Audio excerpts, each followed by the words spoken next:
گناہوں کی نحوست بہت بڑی ہوتی ہے، اور یہ کوئی حیران کن بات نہیں کہ انسان کی روح، اس کا دل اور اس کی زندگی کے معمولات، حتیٰ کہ اس کے رزق پر گناہوں کے نہایت سنگین نتائج ظاہر ہوتے ہیں۔ امام ابن قیم رحمہ اللہ فرماتے ہیں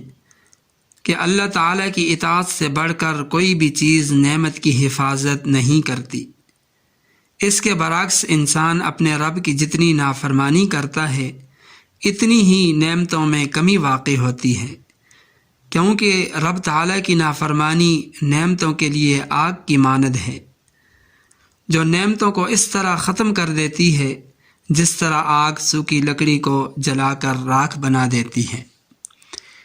پھر یہ کہ گناہ کا جو نقصان ہوتا ہے وہ غیر محدود ہوتا ہے۔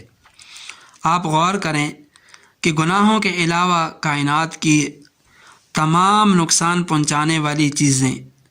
چاہے وہ جتنا بھی نقصان پہنچائیں، وہ نقصان عارضی اور محدود ہوتا ہے، صرف تھوڑی سی مدت تک کے لیے ہوتا ہے، اور گناہوں کی وجہ سے جو نقصان انسان کو پہنچے گا وہ غیر محدود ہوگا، مستقل ہوگا، دائمی ہوگا،